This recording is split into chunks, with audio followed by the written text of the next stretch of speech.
मैंने आपको बताया कि केवल राजौरी पुंछ नहीं, एक बड़ी एरिया है जहां पानी का पर्याप्त प्रबंध नहीं है। कम पानी में तकनीक के आधार पर कैसे बढ़िया खेती की जा सकती है, ये इंटरवेंशन भी समिति ने प्रपोज किया है। आपके ध्यान में होगा प्रधानमंत्री जी ने 2 सिंचाई की परियोजनाएं प्रारंभ की हैं, तो उससे भी लाभ मिलेगा। लेकिन आपकी जो चिंता है स्वाभाविक, उसका भी इस इंटरवेंशन में ध्यान रखा गया है। ये सच है कि प्लान बनाना और जमीन पर इम्प्लीमेंट करना, ये दोनों में अंतर होता है। मैंने आपसे जिक्र किया कि दोनों विश्वविद्यालय में जो हमारे ग्रेजुएशन के विद्यार्थी हैं और पोस्ट ग्रेजुएशन के विद्यार्थी हैं, उनका भी हम सहयोग ले रहे हैं। और मुझे बहुत खुशी है कि एग्रीकल्चर और एलाइड सेक्टर के जो भी हमारे जिला स्तर के या डिविजनल स्तर के या प्रदेश स्तर के अधिकारी हैं और दोनों यूनिवर्सिटीज़ के जो हमारे टीचर्स हैं, उनमें भी बड़ा ज़बरदस्त उत्साह है। बाकी हम ये कोशिश करेंगे अधिक से अधिक जन भागीदारी हो, इन योजनाओं को निश्चित रूप से हम पहुंचा सकें। इसमें आपका भी सुझाव और सहयोग लिया जाएगा। सर, इस पे एक चीज़ और ऐड करूंगा। अभी जो भी गेहूं की जब बुआई हो रही थी, उसमें जो लोगों को सबसे ज़्यादा परेशानी ये हुई कि कई इलाकों में लोगों को बीज उपलब्ध नहीं हो पाया। जो बीज मिल पा रहा था वो सरकारी बीज पे, क्योंकि लोग ट्रस्ट करते हैं कि शायद वो एक अच्छा बीज है, और प्राइवेट सेक्टर के जो सेल्समैन हैं या बाकी लोग हैं वो उनको प्रोजेक्ट करते थे जिसमें कई बार फसल खराब हो जाती है। तो ये एक बड़ा कंसर्न है लोगों का, उसके लिए कुछ किया जा रहा है?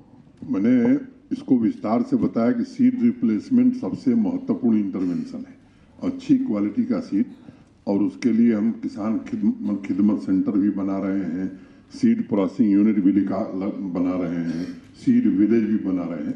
तो मैं आपको आश्वस्त करना चाहता हूं कि इस इंटरवेंशन के बाद ये दिक्कत पूरी तरह से खत्म हो जाएगी। सर नमस्कार, तेजिंदर सिंह सोडी बोल रहा हूँ नेटवर्क 18 से। सर, पहली बार पिछले 30 साल में ऐसा हुआ कि कश्मीर के स्कूलों ने एक पूरा एकेडमिक कैलेंडर जो है कंप्लीट किया है, जो कि पिछली चर्चा बाद में करेंगे। पहले जो विषय है उस पर जिनको सवाल पूछना है पूछ लें, क्योंकि नाश्ता इतना बढ़िया है कि आप मिस कर जाएंगे, तो उसकी भी चर्चा हम करेंगे। सर सवाल आपके सर गुरसिमरन रिपब्लिक टीवी से। सर सवाल आपकी कल की बैठक को लेकर है, G20 को लेकर वो होस्ट कर रहा है जम्मू कश्मीर। सर कुल कितनी बैठकें होंगी, और उसके अलावा एक आतंकी खतरा लगातार बना हुआ है, उस पर क्या कहेंगे? तो अब ये मैं मान लूं कि जिन 3 विषयों की मैंने चर्चा की उस पर अब कोई सवाल नहीं आएगा, ठीक है? ओके, अब G20 से शुरू करता हूं। कल हम लोगों ने बैठक करी थी, अभी तक एक बैठक श्रीनगर में प्रस्तावित है। भारत सरकार से हम लोगों ने अनुरोध किया है कि एक बैठक जम्मू में भी हम करना चाहते हैं, उसकी स्वीकृति अभी नहीं मिली है।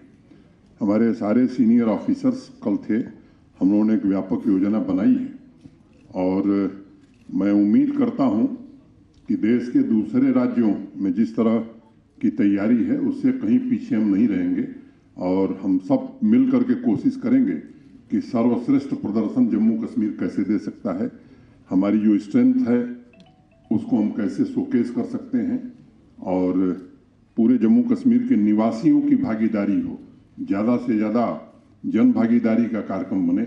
हमारे विश्वविद्यालय, हमारे विद्यार्थी इसमें कैसे जुड़ सकें, और विमेन लेड डेवलपमेंट जो हुआ है उसको भी हम शोकेस करने की कोशिश करेंगे।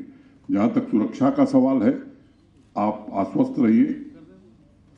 अमरनाथ यात्रा के पहले भी बहुत कुछ हमने सुना था, बहुत भगवान की, शंकर भगवान की कृपा से यात्रा बहुत सफलतापूर्वक हुई और हाईएस्ट श्रद्धालुओं ने दर्शन किया। सुरक्षा की चिंता आपको करने की जरूरत नहीं है, वैसे ही उनकी कमर टूट गई है जो लोग सुरक्षा में व्यवधान पैदा करते हैं। पूरी तरह से सुरक्षित वातावरण में बैठक होगी, पूरा उनका सम्मान होगा। जम्मू कश्मीर की संस्कृति को समझ करके, यहाँ के आतिथ्य को स्वीकार करके एक अच्छा अनुभव लेकर के लोग जाएंगे। Sir Pallavi Sareen from PTI। आपने आज जो एम्बिशियस प्रोजेक्ट्स की बात की उसमें एस्पिरेशनल टाउन्स में एक पैरामीटर इकोनॉमिक एक्टिविटी भी है, तो उस इकोनॉमिक एक्टिविटी की अगर बात की जाए तो अभी जो रिसेंटली लैंड रूल्स मॉडिफाई किए गए हैं उसको लेकर कश्मीर में काफ़ी आउटरीच है होटलियर्स के द्वारा, जिनका कहना है कि इन लैंड रूल्स के वजह से जो इकोनॉमिक एक्टिविटी गुलमर्ग की या इन एरियाज़ की है वो डाउन हो जाएगी। तो क्या किसी स्टेक होल्डर को कंसल्ट किया गया था बिफोर फ्रेमिंग दिस रूल्स, और इसका क्या इकोनॉमिक इम्पैक्ट होगा जो आपको लगता है? ठीक। एक तो एक बात समझनी चाहिए कि रूल ऑफ लॉ देश में चलता है और जम्मू कश्मीर में भी अब रूल ऑफ लॉ ही चलेगा।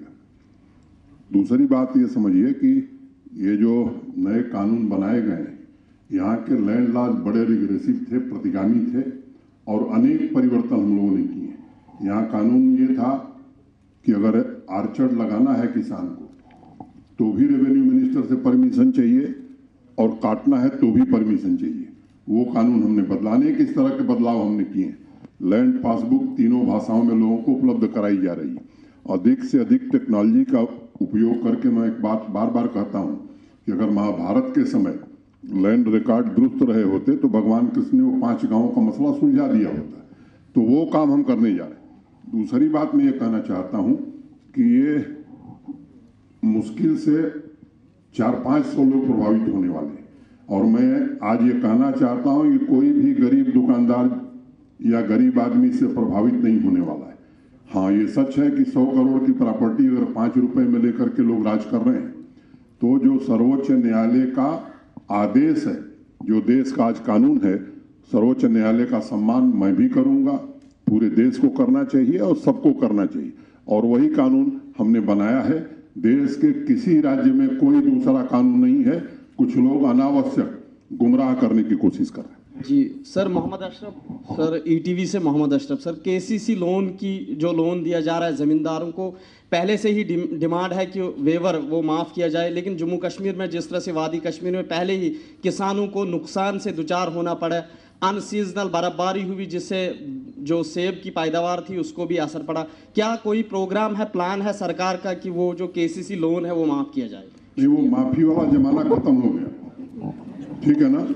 किसानों की आमदनी हमने 2 सालों में इतनी बढ़ा दी है कि पंजाब हरियाणा के बाद हम आ गए हैं।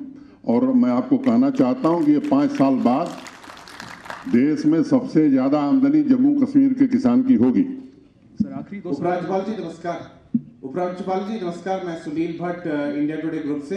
बोलिए भट्ट साहब। ऑन कैमरा आपसे थोड़ा प्रश्न पूछने का अवसर बड़ा कम ही मिलता है हमें, इसलिए आप मौका नहीं देते हैं, मैं तो तैयार हूँ। ठीक है, आज अवसर मिला है तो मैं इसका लाभ उठाना चाहूंगा। 2-3 प्रश्न है मेरे, क्योंकि आज आपने कृषि सेक्टर के बारे में जो प्रेस कॉन्फ्रेंस की, इसके मतलब संबंधित एक प्रश्न है। अभी हाल ही में उपराज्यपाल जी यहाँ पर जम्मू कश्मीर में जो है इजरायली दूतावास से वहाँ के कृषि अटैची आए थे और उन्होंने यहाँ पर कई स्थानों का दौरा किया और जो बात जो सामने आई, मैंने भी इस पर एक स्टोरी की कि यहाँ पर वो सेंटर ऑफ एक्सीलेंस बनाने जा रहे हैं, जम्मू संभाग में भी, कश्मीर घाटी में भी।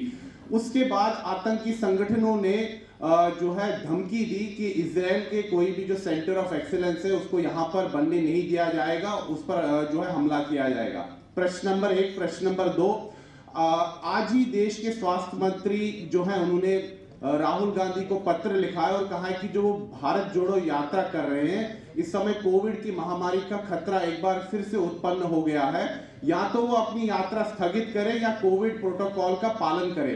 उपराज्यपाल जी, जनवरी के महीने में राहुल गांधी यहाँ पर आ रहे हैं जम्मू कश्मीर में भारत जोड़ो यात्रा के तहत। मुझे बताइए कि यहाँ पर क्या उन्हें अनुमति मिलेगी यात्रा के लिए, क्योंकि सुरक्षा की दृष्टि से भी कई जो है यहाँ पर मुद्दे हैं। प्रश्न नंबर 2। प्रश्न नंबर 3, हम कई महीनों से देख रहे हैं कि यहाँ जम्मू में कश्मीरी पंडित समुदाय के जो सरकारी कर्मचारी हैं, डोगरा हिंदू समुदाय के जो रिजर्व कैटेगरीज के जो सरकारी कर्मचारी हैं, वो यहाँ पर प्रदर्शन कर रहे हैं। टारगेटेड किलिंग्स हुई हैं कश्मीर घाटी में। उनकी मांग है कि उनका स्थानांतरण यहाँ जम्मू में होना चाहिए। कई कर्मचारियों का ये भी आरोप है कि उनको वेतन भी नहीं मिल रहा है। इस पर प्रशासन क्या कर रहा है? धन्यवाद। एक आध और है तो जोड़ लीजिए, फिर बहुत दिन बाद मौका मिलेगा। शुरू करें। एक तो जम्मू कश्मीर में कौन रहेगा कौन नहीं रहेगा, कौन ऑफिस खुलेगा कौन ऑफिस नहीं खुलेगा, इसका फैसला जम्मू कश्मीर प्रशासन और भारत सरकार करेगा। किसी दूसरे के इशारे पर ये काम नहीं होने वाले, वो दिन लद गए, ये आपको ध्यान में रखने की जरूरत है। दूसरी बात क्या थी? देखिए, आज स्वास्थ्य मंत्री जी का बयान मैंने पढ़ा है, जीनोम सीक्वेंसिंग के लिए उन्होंने बात कही है और किसी की यात्रा रोकने का हमारा कोई उद्देश्य नहीं है। लेकिन जब कोविड था तो उसमें बहुत सारी चीजें बंद हो गई थी। क्या स्थिति रहेगी इस पर निर्णय किया जाएगा और यहाँ पूरी तरह से राजनीतिक गतिविधियों के लिए, लोकतांत्रिक गतिविधियों के लिए सबको आजादी। बस एक ही बात पर पाबंदी है कि भारत के विरोध में कोई काम होगा तो उसे जरूर रोका जाएगा। तीसरी बात, आपने कश्मीरी पंडित और जम्मू बेस्ड एम्प्लॉइज की बात उठाई है। हाँ, ये सच है, दुखद घटना मई में हुई थी और उस समय से ये भाई हमारे हड़ताल पर थे। निरंतर मैं उनके संपर्क में था और उनकी जो लंबे समय से चली आ रही समस्याएं थीं, मैंने ईमानदारी से कोशिश की कि उनका समाधान कर दिया जाए। मैं आपको अब गिन करके बताता हूँ। एक, वो चाहते थे कि सुरक्षित स्थानों पर तैनाती हो जाए। डीसी, एसपी और प्रशासन के वरिष्ठ अधिकारियों के साथ बैठ करके लगभग सारे लोगों को डिस्ट्रिक्ट हेडक्वार्टर पर कर दिया गया। कुछ लोग तहसील हेडक्वार्टर पर हैं या रूरल डेवलपमेंट के कुछ हैं जो शहर में नहीं तैनात हो सकते हैं, तो शहर के नजदीक वाले गांव में किया। दूसरी व्यवस्था ये की गई थी कि कहीं भी एक कोई कश्मीरी माइग्रेंट या माइनॉरिटी का एम्प्लॉय किसी स्कूल में, किसी ऑफिस में अकेले नहीं होगा। हर जगह 2-3 मिनिमम लोग तैनात कर किए गए। तीसरी बात, उनकी सुरक्षा की दृष्टि से भी हर जिले में एक हमने ऑफिसर अपॉइंट किया है। हमारे कार्यालय में भी एक ऑफिसर है जो उनकी ग्रीवांस को सुनता है, उसका कैसे समाधान किया जा सकता है इसकी कोशिश करता है। लंबे समय से उनका प्रमोशन नहीं हुआ था, वो हमने सारे लोगों के प्रमोशन कर दिए। जो नॉन गजटेड से गजटेड में जाने वाले लोग थे वो भी लिस्ट पब्लिक सर्विस कमीशन को भेज दी गई। 2015 में ये लोग अपॉइंट हुए थे। पब्लिक सर्विस कमीशन के चेयरमैन साहब से मैंने निजी तौर पर बातचीत की थी। उन्होंने कहा, साहब 2014 के जो कर्मचारी थे बाकी कैटेगरी के, जनरल कैटेगरी के, उनका प्रमोशन अभी हमने खत्म किया है, इन लोगों का भी प्रमोशन कर दिया जाएगा। एक उनकी दिक्कत है जो स्वाभाविक रूप से मानता हूं कि वो वाजिब दिक्कत है, उनके आवास की। मुझे याद है कि अब तो जमीन ही नहीं मिलती थी, जमीन दे दी गई। अधिकांश काम के टेंडर हो गए हैं, 1-2 बचे वो भी जल्दी से हो जाएंगे। अभी कुछ दिन पहले हम खुद गए थे, चीफ सेक्रेटरी गए थे, कई हमारे सीनियर अफसर गए थे और अप्रैल महीने तक 1200 घर और दे दिए जाएंगे। अगले साल भी लगभग 1700-1800 घर हम दे रहे हैं। तो वो सुरक्षित रहें, ये हमारी प्राथमिकता है। और तनख्वाह उनकी, उन लोगों ने मुझसे, मैं सार्वजनिक रूप से आज कहना चाहता हूं ताकि उनको भी ये मालूम हो जाए, उन्होंने मिल करके व्यक्तिगत रूप से मुझसे इन लोगों ने कहा था कि हमें थोड़ा ब्रीदिंग पीरियड दे दीजिए। 31 अगस्त तक की तनख्वाह सबको दे दी गई, लेकिन अब ये नहीं हो सकता है कि घर बैठ करके तनख्वाह दी जाए। ये बात एक क्लियर एंड लाउड मैसेज है, ये सबको सुनना चाहिए, समझना चाहिए। मेरी पूरी सहानुभूति है। जम्मू कश्मीर प्रशासन हर प्रकार से उनकी सुरक्षा, उनकी मदद के लिए पूरी तरह से तैयार है। और जो दूसरे माइनॉरिटी एम्प्लॉइज हैं जो जम्मू से वहां जाकर के बैठे हैं, वो एक बात उनको भी ध्यान में रखनी चाहिए कि वो कश्मीर डिवीजन के कर्मचारी, इसलिए कश्मीर डिवीजन के डिस्ट्रिक्ट काडर का ऑफिसर अगर पुंछ में है तो वो जम्मू नहीं आ सकता। अगर कश्मीर डिवीजन का एम्प्लॉय है तो वो जम्मू नहीं आ सकता। इस बात को सबको समझना चाहिए। फिर भी मैंने ये कहा कि हमारे पास कोई ऐसी पॉलिसी नहीं है। एक कमेटी चीफ सेक्रेटरी साहब ने बनाई है। संयोग से जो पहले उस कमेटी को हेड कर रहे थे उनका स्थानांतरण हो गया। वो कमेटी विचार कर रही है। मैंने उनको भरोसा दिया है कि अगर कोई गुंजाइश होगी तो एक नीति भी हम बनाने की कोशिश करेंगे। आखिरी सवाल अगर कोई है तो उस साइड से आखिरी सवाल। भूख लगी उन लोगों को, आप सवाल बहुत बढ़िया नाश्ता है। चलो ठीक है सर, कोई है तो एक और sir, Suminder from ANI। Sir, कई नेताओं का कहना है कि सरकार बोलती है कि काफ़ी इन्वेस्टमेंट आ रहा है, बहुत इन्वेस्टमेंट आ रहा है, बट ऑन ग्राउंड कुछ नहीं है। हाँ, मैंने भी कल अखबार में पढ़ा। मैं यही कहना चाहूँगा कि वो एक टाइपिंग एरर है, उसका सुधार हो जाएगा और संसद में भी उसका सही जवाब दे दिया जाएगा। अगर व्यक्तिगत रूप से आप चाय पर चर्चा करेंगे तो मैं 13-14 लोगों का नाम बताऊंगा जिन्होंने 100 करोड़, 200 करोड़ और इवन 900 करोड़ इन्वेस्ट किया है, इसलिए उसकी चिंता आप मत करिए, वो हमारी सर्वोच्च प्राथमिकता है। माननीय प्रधानमंत्री जब आए थे 38,080 करोड़ के ग्राउंड ब्रेकिंग सेरेमनी उन्होंने की थी, उनमें से जमीन लोगों को दे दी गई है। कुछ जगह हमारी दिक्कत है जहां इंफ्रास्ट्रक्चर हम नहीं बना सके हैं, प्राथमिकता के आधार पर वहां सड़क, बिजली, पानी बनाने की व्यवस्था हम कर रहे हैं। आप आश्वस्त रहिए, मैं आपको फिर दोहरा रहा हूं और बड़ी जिम्मेदारी से दोहरा रहा हूं, ये आंकड़ा 70,000 करोड़ के ऊपर जाने वाला है। आपको चिंता करने की जरूरत नहीं है। मैं आपको विशेष रूप से आमंत्रित करके जब बड़ी वाली फैक्ट्री लगेगी तो वहीं आपसे फोटो खिंचवाऊंगा, आपको विशेष मिठाई खिलाऊंगा। सर एक सवाल, सर आखिरी सवाल है। Thank you. Pradeep Dutta sir, छोटा सा सवाल, काफी देर से इंतजार कर रहे थे। Pradeep Dutta, Times Now TV channel से। आपने हाल ही में बयान दिया कि आप जो टेररिज्म का इकोसिस्टम है उसको डिसमेंटल करने जा रहे हैं और उसमें काफी चीजें हो भी रही हैं। क्या मेन स्ट्रीम पॉलिटिकल पार्टी के नेता भी इस इकोसिस्टम का हिस्सा हैं? अगर हिस्सा हैं तो क्या कार्रवाई उनकी अगेंस्ट की जाएगी और ताकि आप इस इकोसिस्टम को पूरी तरह डिसमेंटल कर सकें? देखिए, ये सब बातें पत्रकार वार्ता की नहीं है। ये एसीएस होम, हमारे पुलिस के अफसर, हमारे इंटेलिजेंस के लोग इसका रिकॉर्ड रखते हैं कि कौन इकोसिस्टम का हिस्सा है, कौन नहीं है।